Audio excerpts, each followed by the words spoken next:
Dear cynics and romantics, my name is Monice, and you are listening to the Romantic Cynic podcast.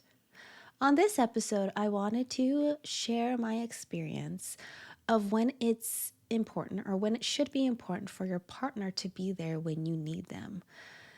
It could be because you are feeling sick. It could be because maybe you've lost your job. Any moment in which you really needed your partner there for you. So I hope you join me on today's episode, where we might mix in some laughter, maybe some tears, romance, and of course some cynicism. Welcome to episode 32.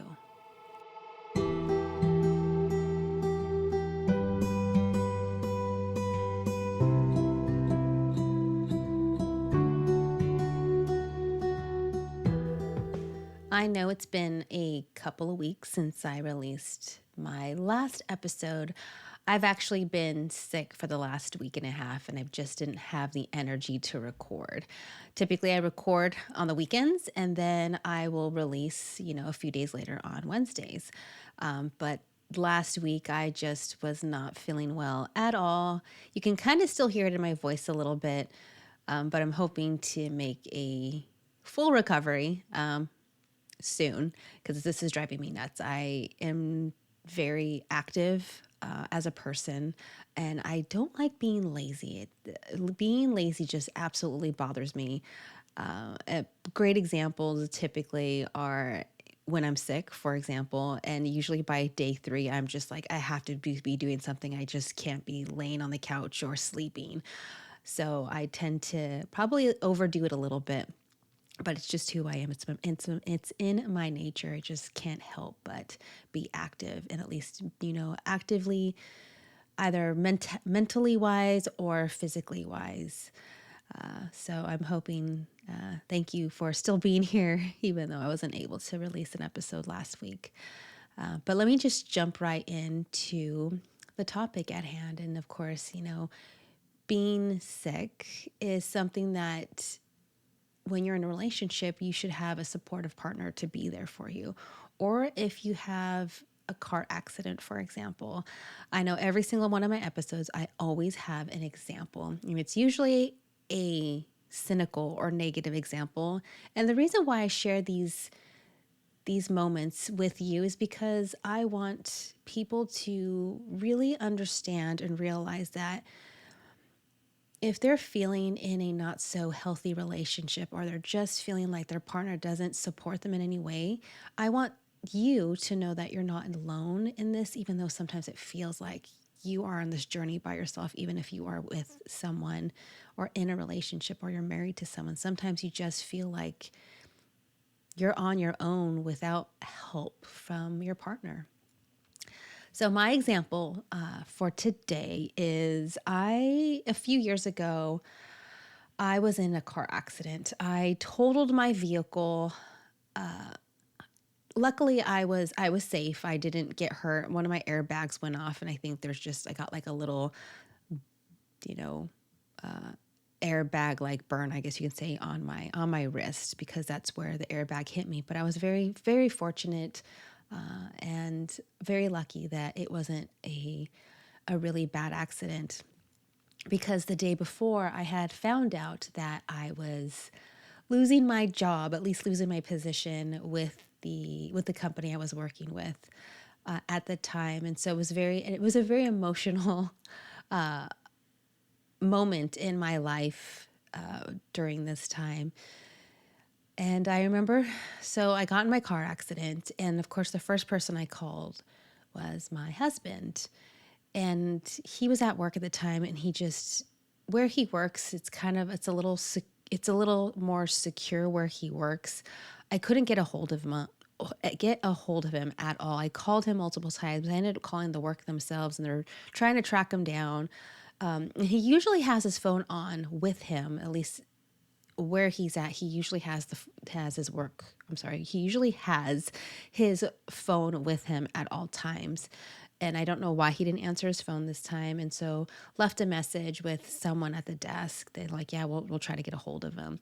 So my next call was from my to my boss, my manager, who is this really amazing, wonderful woman who is just the epitome of what an excellent boss should look like. She was a leader. Everyone highly respected her. I knew that this is the type of woman that I wanted to aspire to be when I, quote unquote, grow up.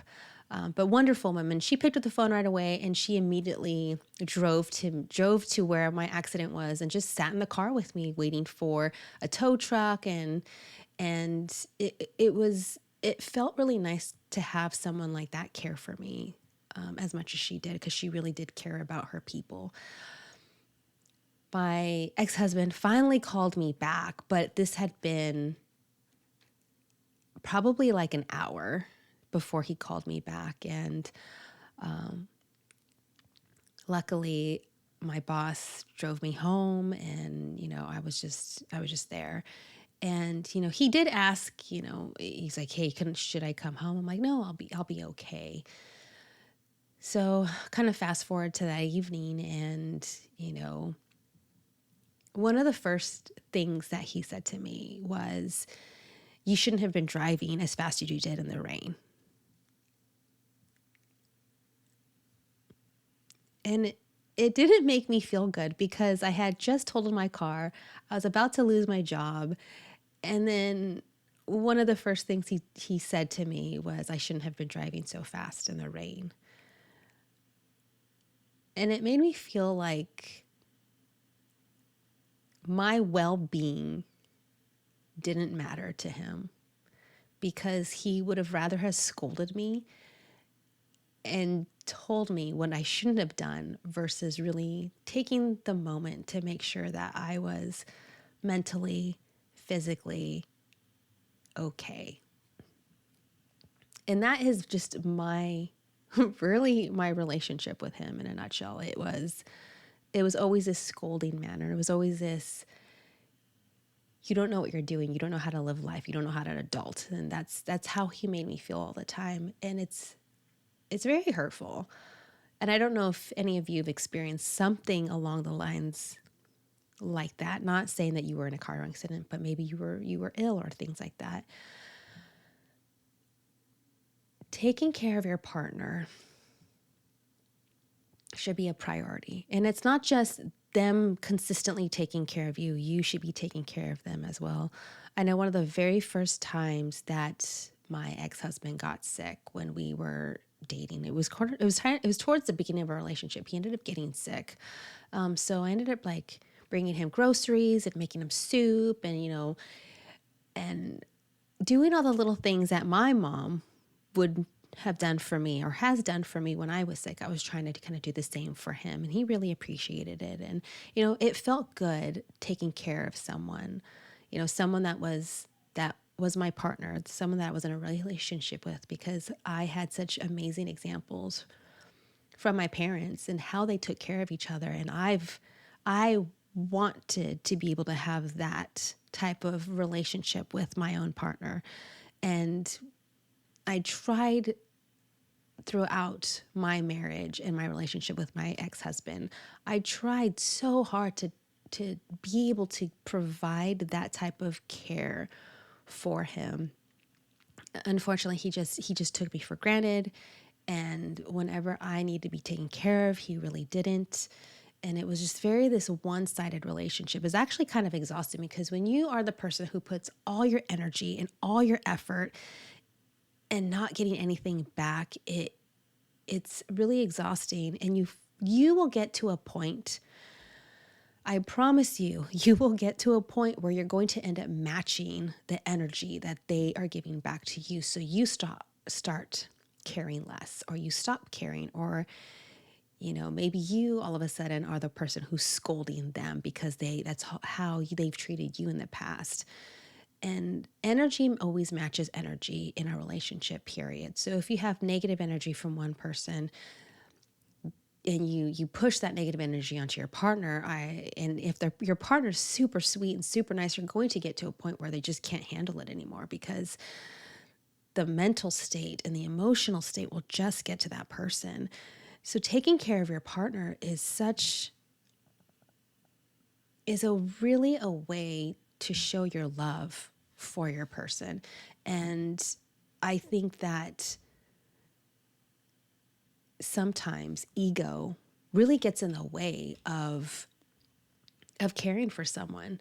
You know, you should never feel as if you are a burden to be taken care of. They're there to support you in any way that they can, even when you get sick and or even when you get in an accident, or even if you lose your job. You should never feel like a burden. You shouldn't feel as if you shouldn't feel guilty for maybe getting sick. You shouldn't feel guilty for getting in an accident. You shouldn't feel guilty for any of those things, especially if your partner makes you feel as if you're a burden. And a lot of these things I'm kind of share with you are really, really big red flags. Sometimes you get to a point where maybe you've been sick for a little bit, or you're maybe you're depressed because you've lost your job and you've been struggling to find a new one. Your partner shouldn't make you feel as if, you kind of have to hurry up and get over whatever you're getting over and move on.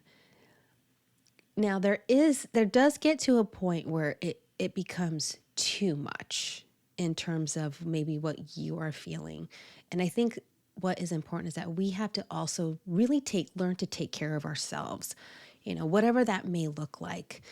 Our partner should be taking care of us, but we should also be taking care of ourselves and finding ways to be both mentally, physically, emotionally healthy. I know for me, for example, there was a really long time I wasn't feeling like myself. I wasn't who I normally was. Like, my personality was just like a shadow of who I once was, because I was not feeling well. And when I mean my mental state, my mental well-being wasn't where it should be. I was not taking care of myself. And then one day, because of, feeling like a burden and feeling as if that I should just get over with whatever I have from my ex-husband, I just decided to go seek help and confide in someone and talk to someone. I think that's really important, is that we have to talk to someone sometimes. If you don't feel comfortable talking to your partner, or if you don't feel that you're going to get support from your partner, because taking care of yourself is really, really important. Now, sometimes if you also have to understand sometimes that if your partner, if you have a very loving partner who is willing to take care of you, who's wanting to take care of you, you also have to give them a little bit of space to be able to recharge themselves, because sometimes it can be a lot for someone to take on when you're not feeling well, or you're not able to find another job right away. You have to allow your partner some space to recharge and have them also be able to take care of their own mental well-being, because again, that is so important to the dynamic in the relationship. If someone isn't feeling all that great, sometimes we have to kind of be alone, or kind of be maybe isolated for a little bit, just so we can kind of get our thoughts together and find ways for us to also, our partners to also feel, that they're also taking care of their well-being as well. Another thing I think is important is having a partner that is able to confide, or is able to seek out your own family. Like, you guys work together as a team to help take care of the person that you love. I know with my ex-husband, he never took the opportunity to get to know my parents. He never took the opportunity to really build a relationship, even though he knew how important my family was. He never wanted to put forth the effort to get to know my family, to work together as a team.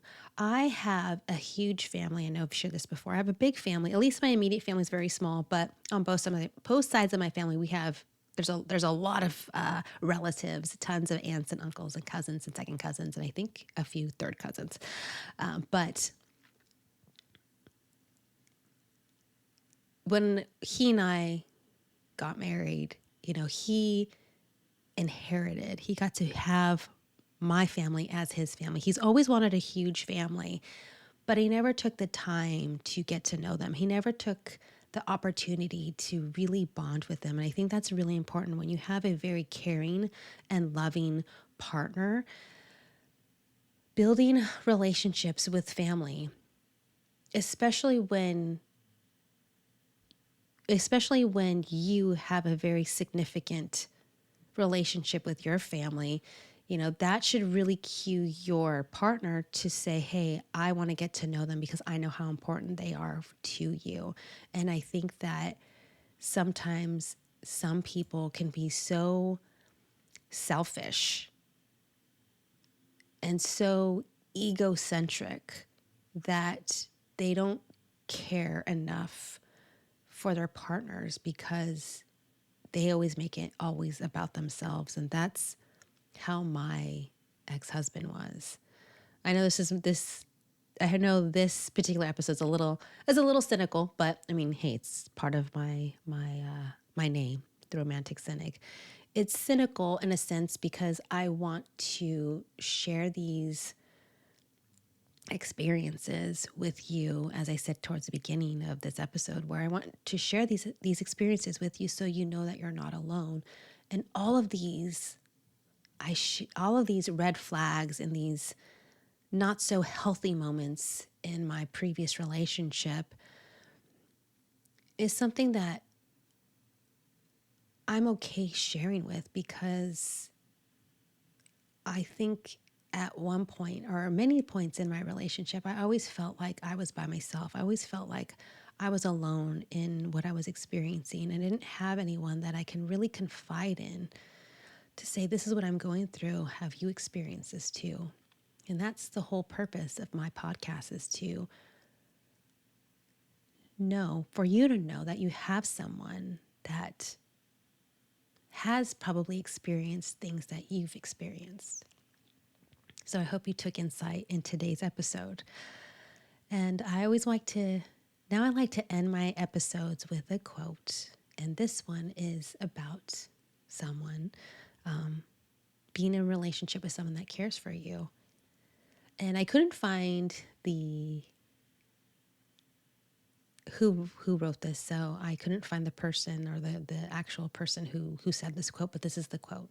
It says, be with someone who will take care of you, not materialistically, but who will take care of your soul, your well-being, and your heart.